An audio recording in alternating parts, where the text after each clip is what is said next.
bienvenue sur ma chaîne Marie gère son budget. On se retrouve aujourd'hui pour une nouvelle vidéo, la vidéo du budget du mois de novembre.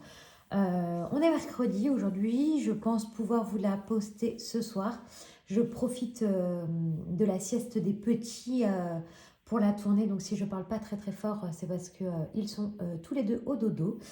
Euh, Sinon, je suis en vacances, donc c'est pour ça que je peux tourner la vidéo en pleine journée. Donc normalement, la luminosité, ça devrait aller. Pour commencer la petite présentation du budget, je vais quand même faire une petite présentation de ma famille, d'où nous vivons, voilà, de tout ce qui peut être important à savoir pour pouvoir essayer de se projeter, de se comparer et essayer de gérer au mieux le budget. Bien sûr, le budget est propre à chacun. Nous fonctionnons comme ça, mais après, voilà, libre à chacun de faire comme il le souhaite la gestion de son budget. Je vous montre juste comment nous faisons. Moi, je sais que ces vidéos-là m'ont permis quand même de rattraper des découvertes et de pouvoir mettre de l'argent de côté. Donc voilà, si je peux aussi vous aider, ce serait super. Donc, pour vous expliquer, nous sommes une famille de 4, donc moi et mon conjoint. Nous avons 2 enfants, donc 2 petits garçons. Le grand qui a 5 ans, qui est scolarisé donc en grande section dans une école privée. Donc vous allez voir qu'on paye la cantine tous les jours et la garderie matin et soir. Alors sur un mois classique, finalement, c'est à peu près 170 € quand même d'école. En plus de ça, il faut bien sûr rajouter la garderie. Quand je dis la garderie, c'est le centre aéré, donc un mercredi sur 2, plus quelques jours pendant les vacances scolaires. À chaque fois, j'essaye de prendre une semaine de vacances, moi, pendant les vacances scolaires. Quelques jours au centre aéré sur la deuxième semaine et un peu avec les mamies ou voilà, des choses comme ça pour pas qu'ils nous fassent trop de centre aéré parce que Marceau déteste le centre aéré. Ensuite, nous avons un deuxième petit garçon qui a 2 ans. Lui, il est dans une MAM. Il est gardé 4 jours à la MAM et un jour avec une de ses mamies. Au niveau de la MAM, nous sommes à 670 € à peu près. Et on a en plus les repas à compter, 4 € par jour de repas. La MAM va s'arrêter en janvier, là, donc ça nous fera de belles économies quand même sur ces charges-là. Et Nino basculera du coup dans la même école privée que Marceau. Donc je compterai à peu près aussi 170 € de façon mensuelle. J'espère que à partir du moment où Nino sera à l'école avec son frère, peut-être que ma maman pourra aller les chercher quelques soirs pour qu'il fasse un peu moins de garderie. Parce que bon, garderie matin et soir quand on a 2 ans et demi, je trouve que ça fait beaucoup. Moi aussi, je vais essayer de trouver des solutions pour que les enfants aillent moins à la garderie pour m'arranger et voilà, finir plus tôt. Voilà, parce que j'ai pas envie qu'ils passent leur vie à la garderie. Voilà. Sinon, nous vivons en Bretagne, dans le Finistère plus exactement. Nous sommes propriétaires de notre maison. Donc, nous avons toujours un crédit achat et un crédit travaux. Je trouve que la mensualité est assez faible parce que nous avions un apport assez important lors de l'achat de la maison et surtout nous avons acheté avant la période Covid et la flambée des prix des biens et la flambée des taux aussi. Clairement, nous avions énormément de chance au moment où nous avons acheté notre maison. Donc nous avons un crédit autour de 750 €. Donc ce qui est quand même très peu pour la localisation que nous avons, la superficie, le jardin, enfin voilà. Là-dessus, je sais qu'on est chanceux. Sinon, je travaille dans le privé, mon conjoint travaille dans le privé aussi, on est tous les deux à 100%. Voilà. Qu'est-ce que je peux dire d'autre? Je crois que c'est à peu près tout, j'ai fait le tour. J'ai une façon un peu particulière de fonctionner. Moi, je gère mon budget perso. Donc, vous allez voir mes dépenses perso, donc mes revenus et mes dépenses perso. Et je gère le budget du compte joint. Donc, on vire tous les deux un certain montant tous les mois sur le compte joint. Et après, on a les dépenses communes sur le compte joint. Donc, toutes les dépenses liées à la maison, liées aux enfants, se trouvent sur le compte joint. Après, chacun gère son argent pour ses petits extras, pour tout ce qu'il y a autour.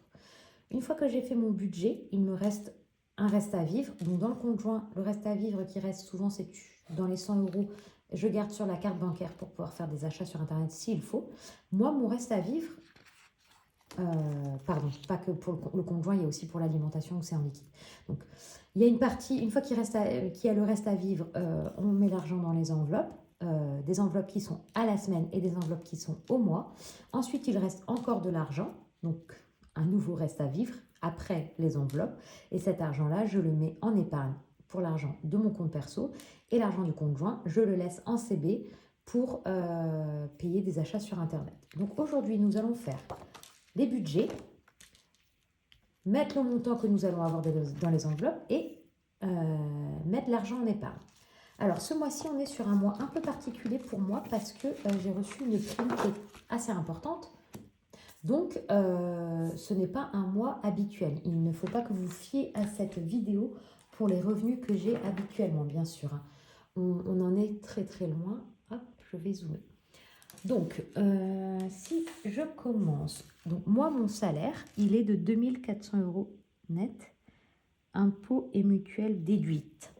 Ensuite, nous avons une aide de 145 € qui est une allocation pour les 2 enfants. Et ce mois-ci, je me suis mis que j'allais être à 50 € de découvert. Alors, peut-être que je ne serai pas. J'attends un remboursement de la mutuelle pour une séance d'ostéopathie. Et j'attends de voir. Je ne l'ai toujours pas reçu. Donc 2004 plus 145 moins 50, on est à 2480. Ah, j'ai oublié ma prime. Plus ma prime, bien sûr. Je vous dis que j'ai une prime et je ne l'écris pas. Plus la prime qui est de 1700 €. Donc comme je vous ai dit, hein, c'est une prime énorme. Sur la fin de l'année, avec mon travail, nous avons pas mal de primes. Donc ce qui fait que j'ai un revenu, donc pour moi, ce mois-ci, de 4195 €. Donc c'est énorme, hein. Je suis bien consciente, ce n'est pas du tout mes revenus habituels. D'accord? Ensuite, je vais enlever toutes les étiquettes, toutes les poches que j'ai en dessous là. Hop, voilà. Ensuite, je n'ai pas de crédit dette parce que je n'ai pas de crédit voiture. Nous avons une voiture chacun, je vais vous préciser, je n'ai pas de crédit voiture. Donc, je vais dézoomer parce que là, en fait, j'ai l'impression qu'on ne voit rien. Donc, comme je vous disais, on fait un virement chacun de notre côté sur le compte joint. Donc, je fais un virement, moi, de 1050 € sur le compte joint. Le portable, j'ai enfin changé mon forfait téléphonique. Donc, je passe quand même de 53 € à 9 €. C'est dingue. Le sport, c'est mon abonnement à la salle de sport, je suis à 40 €. Apple, c'est le cloud, 3 €. Ma box internet, pareil, j'ai changé de box internet. Je passe de 47 à 35, il me semble, c'est un peu moins, mais je ne savais plus, donc j'ai mis 35. Ensuite, je fais un virement tous les mois sur mon PEL. Donc PEL qui n'apparaît pas dans mes épargnes, hein. C'est vraiment en cas de grosse catastrophe que ce PEL servirait, je ne le compte pas dans mes épargnes. Ensuite, je fais un virement, en fait, que j'avais l'habitude de faire sur mon livret joint. J'avais l'habitude de le faire avant les enveloppes. Donc, je n'ai pas arrêté, mais c'est une épargne, en fait, en plus que je mets, du coup, sur le livret joint et pareil sur le livret perso. Voilà. Donc, sur le livret joint, je mets 50 € et sur le livret perso, je mets 100 €. Donc, ce qui nous fait, en charge fixe, 1050 € plus 9, plus 40, plus 3, plus 35, plus 45, plus 50, plus 100. 1332 €. Et ensuite, en charge variable, j'ai mon essence. Donc, je mets 100 € d'essence et j'ai mon Sodexo. C'est ma cantine d'entreprise, on va dire, et je mets 100 € aussi. Donc, on est à 200 €. Donc, si je calcule donc les 4195 moins les 1332 moins les 200 €, il me reste 2663 €. D'accord? Donc ensuite, je vais mettre un montant dans les enveloppes, un montant dans le CB et un montant dans les épargnes. On verra ça après. Donc je mets cette enveloppe, cette feuille de côté.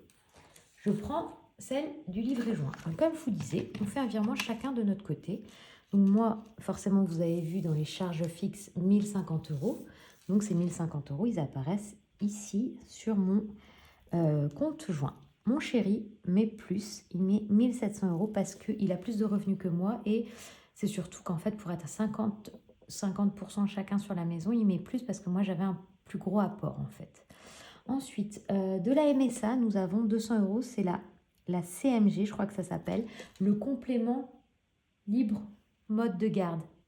Enfin, en gros, c'est parce qu'on a la nounou qu'on a ça. Une fois qu'il n'y aura plus la nounou, ça va s'arrêter, hein. Ça va s'arrêter, ça. Et ce mois-ci, je suis à moins 150 € sur le conjoint, je vous l'avais dit. Clairement, mes erreurs sur le budget du mois précédent, voilà, on les ressent. Donc, erreur, je me suis trompée dans le montant, le montant de l'école, le montant de la nounou. Je me suis trompée surtout. Je ne sais pas ce que j'ai fait. C'était le mois d'octobre. Pourtant, je ne comprends pas. J'ai complètement craqué.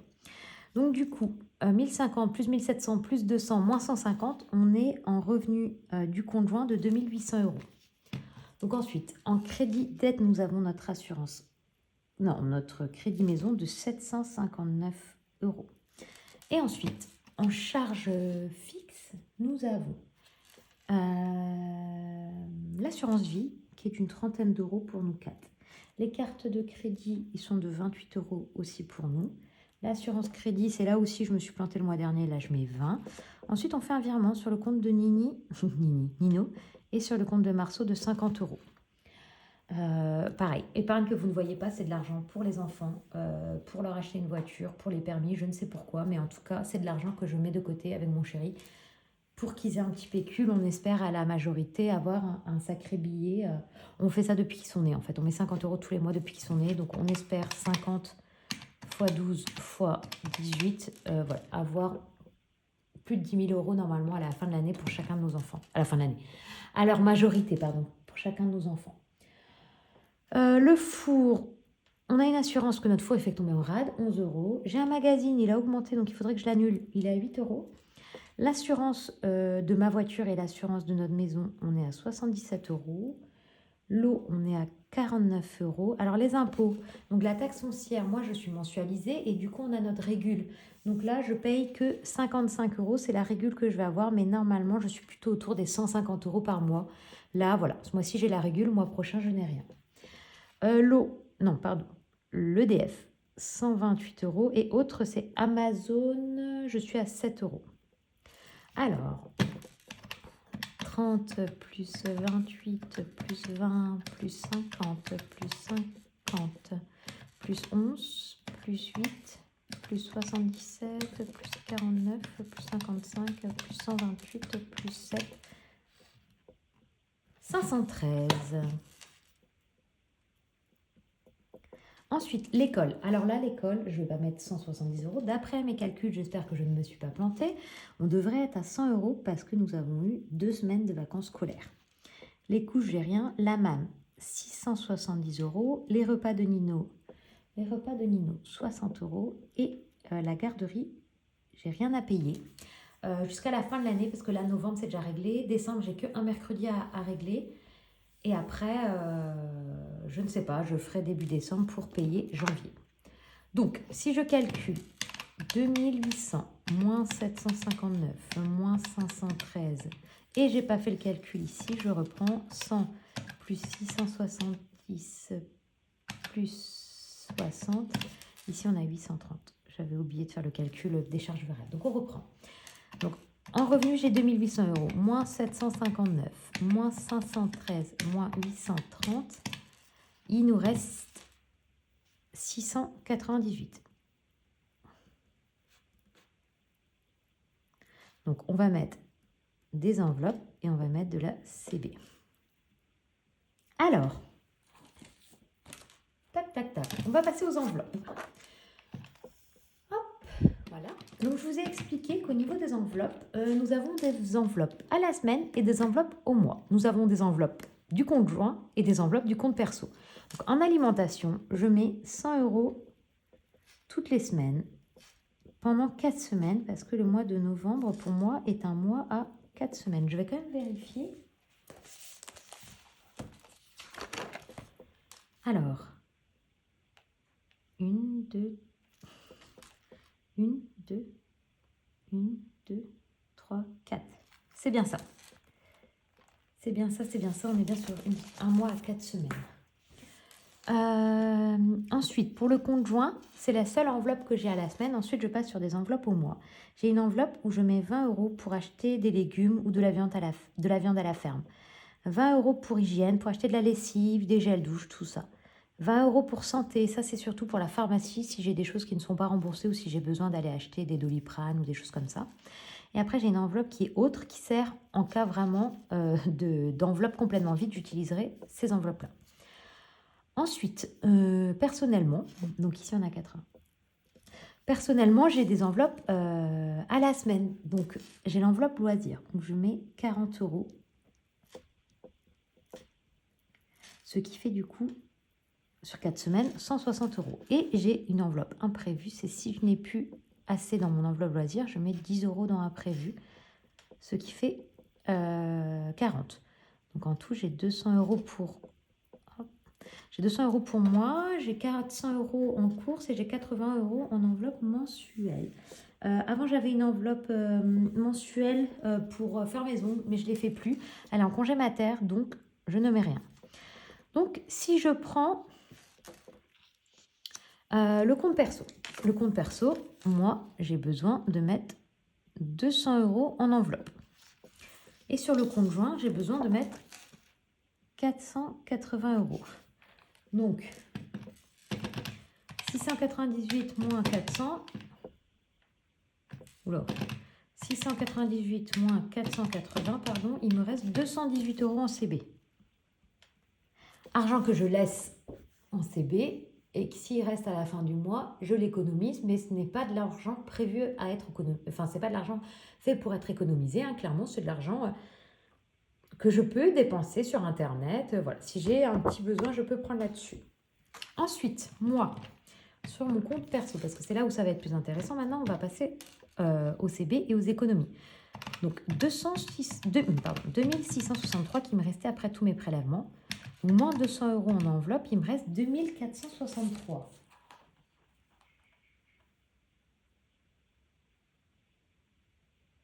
Alors, attendez.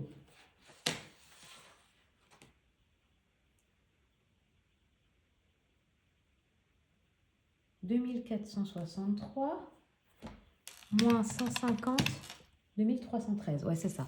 Donc, en CB, je vais mettre 163 et il va rester 2300 € à mettre en épargne.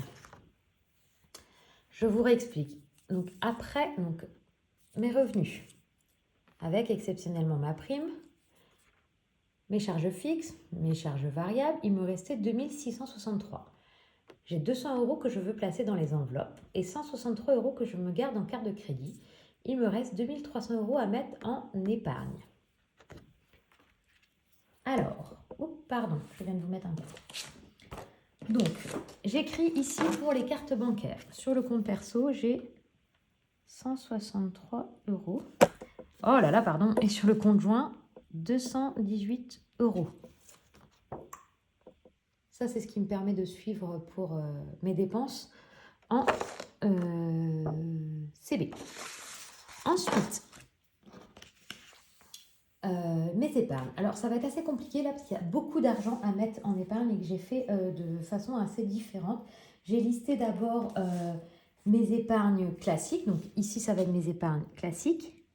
Et en semaine 2, je vais mettre ma prime parce qu'autrement, je ne vais pas m'en sortir. D'accord? En plus de ça, j'ai des épargnes qui sont de façon virtuelle et d'autres qui sont en argent, on va dire argent liquide. Donc, quand j'écris au marron, c'est du virtuel. Quand j'écris au noir, c'est du liquide. Donc, j'ai combien? Du coup, 2300 moins les 1700 de prime. J'ai 600 € à placer dans mes épargnes perso, plus les 100 € que j'ai, les 100 € que j'ai ici dans mes charges fixes de virement. Donc en fait, ça fait 700 €, ce qui est énorme. Hein. J'ai 700 € à placer en épargne personnelle. Donc, j'ai des épargnes qui sont prioritaires. Donc, comme le fonds d'urgence. Le fonds d'urgence, hop, ici, je ne sais pas pourquoi il était très assis, les traits c'était pour. Donc là, je vais remplir mes enveloppes perso. Hein. Perso, on fera les enveloppes communes après, parce que bien sûr, avec les 50 € que moi je mets sur mon compte joint et les 150 € que mon chéri met sur le compte joint, on a 200 € aussi à mettre en épargne. Donc, en fonds d'urgence, je mets 100 euros en virtuel, donc moins 100. Ensuite, en vacances, je vais mettre 300 euros. Je ne sais pas trop si je suis bien hein, là dans mes calculs, mais bon, on va continuer, on va voir. Moins 300 euros. Ensuite, maison, je mets 50 euros. Noël, je vais mettre 60 euros. Clairement, hein, mon enveloppe principale, c'est Noël. Mais je suis déjà à plus de 300 euros juste de mon côté. Donc, ça veut dire que nous sommes à 600 euros là pour Noël. C'est juste pour les cadeaux. Hein, donc, et s'il faut, enfin des cadeaux, le calendrier d'avant, des choses comme ça. Donc, s'il faut... qu'est-ce que j'allais dire? Je pense qu'on n'est pas trop mal. Je pense qu'on n'est pas trop mal. Ensuite, anniversaire, je rajoute 20 euros. Est-ce que vous voyez mon décompte? Ouais. Entre amis, je vais mettre 70 euros parce que je devais faire un week-end avec mes copines. Mais pour l'instant, il tombe à l'eau parce qu'on n'arrive pas à trouver de date. On est toutes dispo parce que bien sûr, j'en ai une qui est infirmière et qui a des horaires complètement décalés. La pauvre, enfin, elle travaille de nuit. Donc forcément, pour trouver un week-end où on est disponible et un week-end disponible parce qu'on ne sort pas et un week-end disponible parce qu'elle ne travaille pas, c'est assez compliqué. On devait faire ça début décembre. Finalement, elle est de nuit. Donc, il va falloir qu'on trouve un autre week-end. Mais je continue à mettre de l'argent là-dedans parce que le moment où on fera ce week-end-là, je serais bien contente de trouver cet argent-là. Ensuite, vu que j'ai complètement craqué l'enveloppe shopping pendant les vacances, vous allez voir ça dans ma vidéo de bilan, je rajoute 50 euros. Et dans beauté, je mets 50 euros aussi parce que je suis toujours dans l'idée de faire mon épilation au laser. Alors là, je vois qu'elles sont plusieurs. Elodie de Bye Bye Découvert et Angéline de Mon Budget Cocooning. Elles ont fait que les aisselles. Moi, j'étais déjà partie pour tout faire en fait. Les jambes, les aisselles. Mais je vais peut-être faire que les aisselles d'abord pour voir si ça marche. Moi, j'ai déjà fait la lumière pulsée sur les jambes, le maillot et les aisselles il y a 15 ans. Ça a très très bien marché, sauf qu'après, je n'ai pas gardé le rituel de faire une séance tous les 2-3 ans, ce que j'aurais dû faire. Donc forcément, j'ai des poils qui ont repoussé. Mais moi, j'en ai pas beaucoup du coup, vu que j'ai fait déjà des séances. Donc je vais faire sous les bras, je pense, je vais tester. Et si ça fonctionne bien, je ferai après les jambes. Donc j'ai le temps pour mettre de l'argent quand même de côté, parce que les jambes entières, c'est 1000 euros. Hein. C'est un sacré budget. Les aisselles, là, c'est un peu moins. Elles, c'est 300 euros. Moi, c'est 150 euros là où je vais. 150 euros, mais je pense que j'ai moins de séances qu'elle. À voir. Il faudra peut-être que je rajoute des séances. Donc voilà, ici, j'ai bien mis mes 700 euros de ma semaine 1. Ensuite, les 1700 euros de ma prime. Tac, tac, tac. J'ai bien sûr mes petites notes. Hein. Mes 1700 euros, je mets 400 euros dans le fonds d'urgence. Clairement, mon fonds d'urgence, il est à 200 euros. On sera à 700 euros. J'ai des petites mouches. À 700 euros, ce sera déjà un peu mieux. Voiture, je vais mettre 100 euros. J'anticipe 2025, là, clairement. Hein. Je ne suis pas du tout en train de prévoir... on arrive à fin 2024. Là, je suis déjà en train de clôturer. J'espère clôturer 2025 entre mes primes. Donc, cette prime-là, ma prime de fin d'année, les défis. J'espère réussir à clôturer presque toutes mes épargnes. Bien sûr, il en restera Noël, que je ne vais pas commencer dès janvier. Hein, mais j'espère clôturer un maximum d'enveloppes. Maison, je vais mettre beaucoup, je vais mettre 250 euros. Attendez, j'ai rien écrit, j'ai rien tapé sur ma calculette. 250 euros parce que j'ai mes Velux à changer. Donc j'aimerais ne pas craquer mon enveloppe beauté pour payer mes Velux. Je ne sais pas si vous avez vu dans les autres vidéos, mais je me suis dit que si j'avais pas assez d'argent pour changer mes Velux, je piquerai dans l'enveloppe beauté et je n'irai pas faire mon épilation. Mais si je peux remplir petit à petit quand même tout ça, ce serait pas mal. Donc si je reprends 1700 moins 400 de fonds d'urgence, moins 100 euros de voiture, moins 250 euros de maison. Il me reste 950 euros à mettre. Je mets 50 euros dans Noël parce que si je n'ai pas assez, voilà, si j'ai trop, ça servira pour l'année prochaine. Anniversaire, je mets 100 euros. Pareil, ça, je mets 100 euros parce qu'on va commencer 2025. C'est une enveloppe, on a beaucoup d'anniversaires. J'ai l'anniversaire d'une copine en décembre. J'ai l'anniversaire de ma belle-sœur en février, j'ai mon filleul en janvier, j'ai mon autre copine en février, j'ai les petits en mars. Là, clairement, j'ai 50, 50, 50, enfin 150, ça va tellement vite. Je sais plus à combien je suis. Enfin bon, je compte des cadeaux de 50 euros, mais en vrai, c'est pas ce qu'on fait à tout le monde. Hein, mais mes copines, par exemple, on se fait des cadeaux de 50 euros à peu près. Je suis à 800 euros. Fête, je mets 50 euros. Je ne sais pas à quoi ça va servir. Mais je me dis que pour les grands-mères, je crois que c'est en mars, la fête des grands-mères, la Chandeleur, enfin, Pâques, si je peux avoir mis des sous, c'est super. En famille, je mets 100 euros parce que là, clairement, j'ai explosé l'enveloppe en famille. Donc, je re-remplis. En amoureux, je mets 150 euros parce que je sais qu'on va avoir des week-ends qui vont sortir avec le travail là et puis j'aimerais bien les acheter. Entre amis, bah allez, je remets 100 euros pour payer mon week-end entre copines ou les restaurants entre copines. Mais j'ai arrêté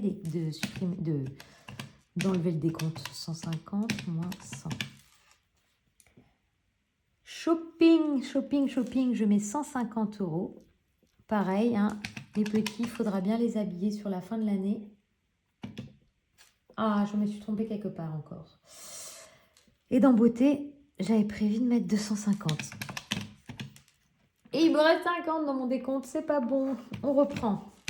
Si j'ai une prime de 1700 euros, moins 50, moins 100, moins 50, moins 100, moins 150, moins 100, moins 150, moins 250, moins 400, moins 100, moins 250. On est bien au 1700.